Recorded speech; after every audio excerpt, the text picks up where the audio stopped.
Jangan lupa subscribe, like, and share. Para pelaku berbuat dosa, wahai para pezina, wahai para peminum khamar yang belum bertaubat, kalau kalian belum sanggup untuk berbuat baik, kalau kalian belum mampu untuk beramal saleh, paling tidak jangan kalian sakiti zuriat muslimah.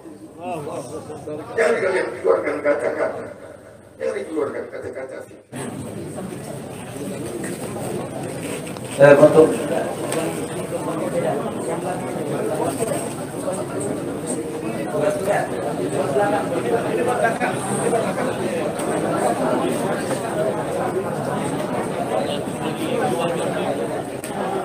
baik, tolong kelas sekarang dibantu kelas sekarang untuk ditahan. Jangan lagi ada yang masuk.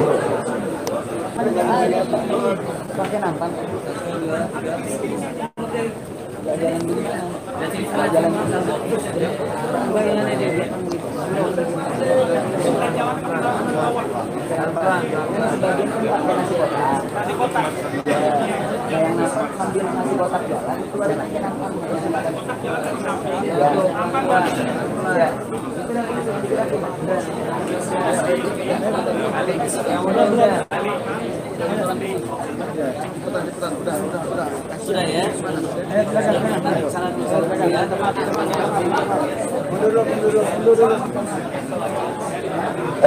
Tim konsumsi untuk yang pakai nasi kotak segera dibagikan. Nah, untuk para tokoh, para alim ulama akan menyusul makan dengan nampan. Nah, tim makanan segera dioper segera mungkin, karena kita masih ada beberapa agenda.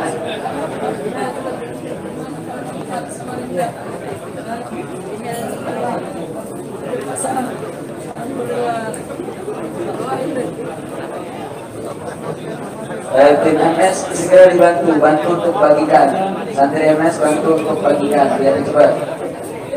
Dan jamaah yang di luar tidak usah masuk dulu, bisa dapat konsumsi di luar.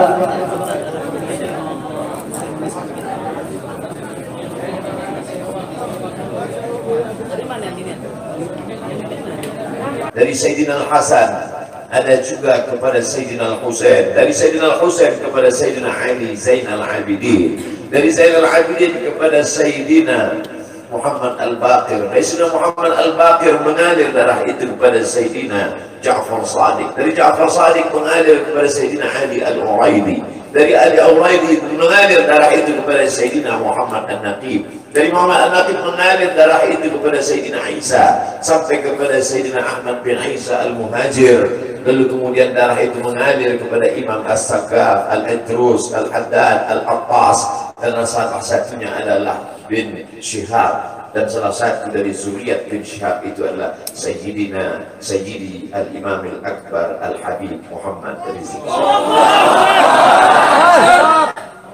Kalau mau hidup tenang, beliau sudah tenang dengan anak menantunya, dengan cucunya, dengan ilmunya. Beliau meraih gelar LC dari Universitas Imam Muhammad Ibn Saud. Dia cukup dengan majlis maulidnya, cukup. Mengapa dia bersusah payah? Mengapa dia mesti kena fitnah? Dia hanya mengikut darah Sayyidina Al-Husain. Kalau mengikut Sayyidina Al-Hasan lembut, mengikut Sayyidina Al-Hasan lembut sentuhannya. Maka para ahli bait ini mengikut dua aliran, Sayyidina Al-Hasan dan Sayyidina Al-Husain. Kedua-duanya saya cintai. Habaib yang mengikut Sayyidina Al-Hasan, saya datang, saya cium tangan mereka, saya bersilaturahim, lembut gaya mereka. Tapi mereka semua mengajak untuk mencintai Sayyidina wa Maulana Muhammad sallallahu alaihi wasallam.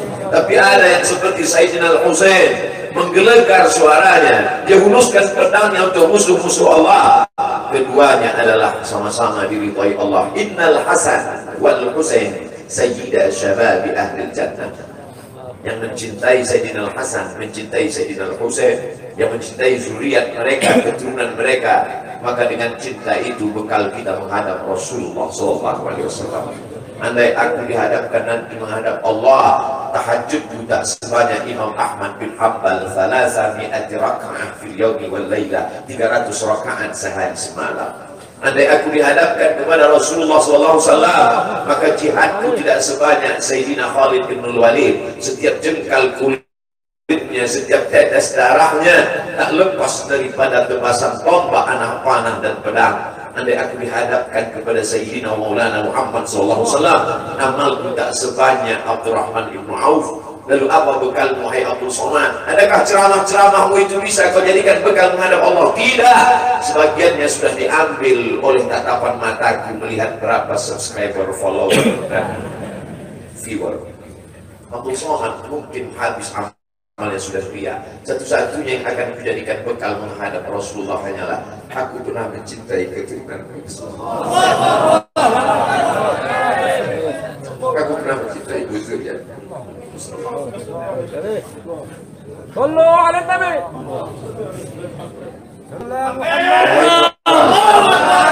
Wahai para pelaku berbuat dosa, wahai para pezina, wahai para peminum khamar yang belum bertaubat, kalau kalian belum sanggup untuk berbuat baik, kalau kalian belum mampu untuk beramal saleh, paling tidak jangan kalian cakiti zuriat Rasulullah.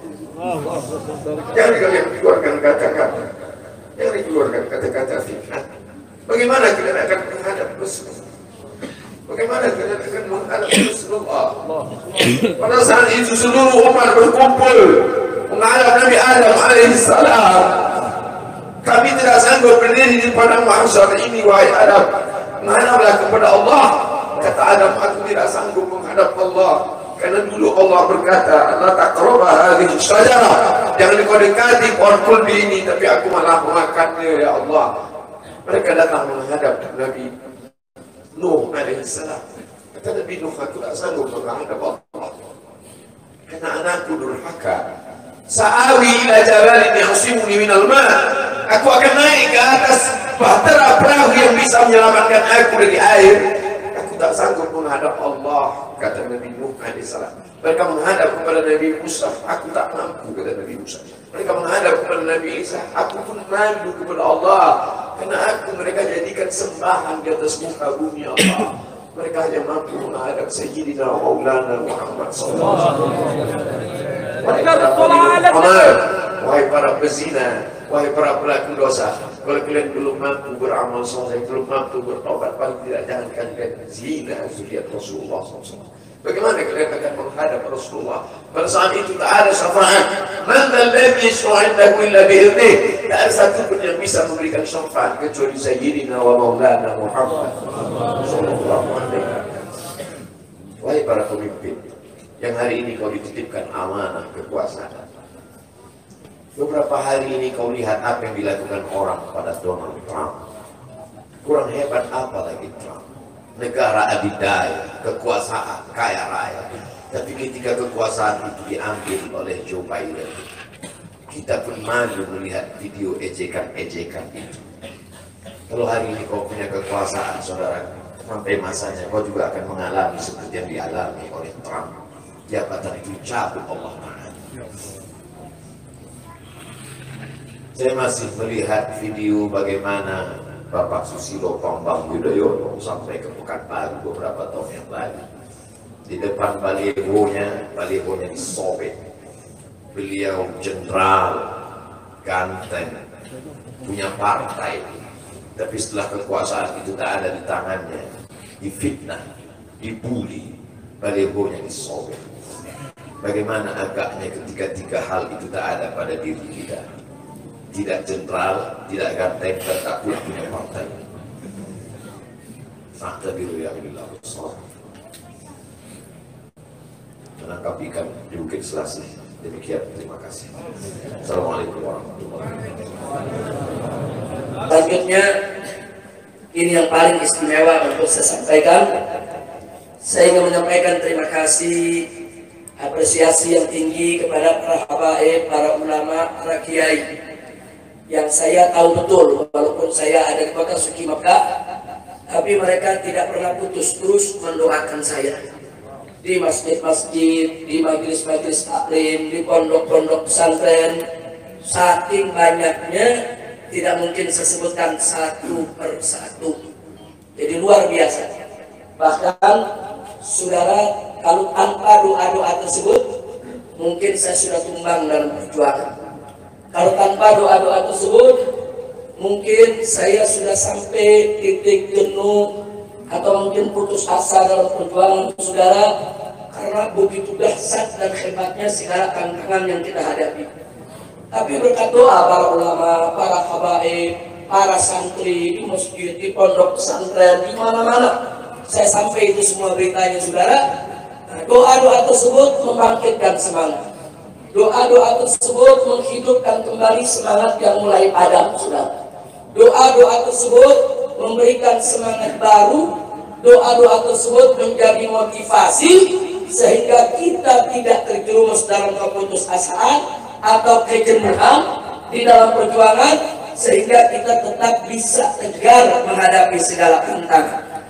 Nah, untuk itu sekali lagi saya sampaikan terima kasih kepada para habaib, para alim ulama, para kiai, para guru-guru ngaji ikhwan di berbagai tempat yang terus-menerus telah mendoakan. Insya Allah Allah akan memberikan ganjaran yang berlipat ganda. Dan hari ini juga saudara, termasuk saat saya pertama tiba, kami nggak pernah sangka tiba disambut oleh umat sedemikian rupa. Saya nggak pernah sangka. Paling-paling kita pikir yang akan menyambut kawan-kawan dari DPP FPI, kemudian para guru dan santri dari Markas Syariat atau kawan-kawan dekat ya ikhwan. Kami tidak pernah menyangka keluar dari pesawat di pintu pesawat. Itu penjemputan sudah luar biasa. Bukan di luar bandara, di pintu pesawat. Itu jalan sudah susah ya ikhwan. Jadi semua pegawai-pegawai di bandara sana, baik imigrasinya, cuananya, saudara angkasa puranya, security-nya, maintenance-nya, saudara teknisinya, saudara para pilotnya, pramugaranya, pramugarinya, semua saudara rame-rame menyambut kedatangan kita dan mengantar ke pintu gerbang. Jadi ini semua adalah minhah ilahiyah. Nah, tapi begitu sampai di pintu gerbang, lautan manusia luar biasa, dan ini tidak mungkin terjadi saudara begitu saja. Ya, ini karunia Allah, ini anugerah Allah, tapi ini semua terjadi tidak begitu saja. Ini terjadi karena adanya motivasi, adanya dorongan, adanya konsolidasi, adanya koordinasi, adanya persatuan dan kesatuan antar pondok-pondok pesantren, masjid-masjid, musola-musola, ormas-ormas Islam, termasuk majelis-majelis taklim saudara. Anda bisa saksikan dengan mata Anda sendiri saat ini, hari ini sebelum Jumat tadi, saya sampai di Gadok jam 8:30 saudara. Sampai di sini pas azan Jumat. Kok bisa begitu lama? Itu umat semua turun ke jalan. Loh kok bisa begitu banyak yang turun? Karena hampir semua majelis-majelis taklim saudara yang dipimpin oleh para kiai, para imaam, para habaib saudara, semua mengerahkan santri dan jamaahnya ke jalan saudara. Sallu ala nabi. Jadi sekarang saya sangat terharu saudara, dan semoga persatuan ini bisa kita jaga. Persatuan ini terus bisa kita tingkatkan saudara. Karena persatuan semacam itulah yang menjadi penyebab turunnya keberkahan. Nabi mengatakan alaikum bil jamaah fa inna yadallahi ma'al jamaah. Wajib atas kamu berjamaah, bersatu. Kenapa? Fa inna yadallahi ma'al jamaah. Karena sesungguhnya tangan Allah, pertolongan Allah, keberkahan dari Allah itu ada bersama jamaah saudara. Jadi pertolongan Allah itu ada pada kebersamaan. Pertolongan Allah itu ada pada persatuan saudara. Sekuat apapun kita, sekaya apapun kita, sehebat apapun kita, sebanyak apapun jumlah kita, tanpa pertolongan Allah kita lemah, nggak ada artinya ya. Dan sebaliknya, sekecil apapun kita, sedikit apapun jumlah kita saudara, semiskin apapun kita punya harta benda saudara, serendah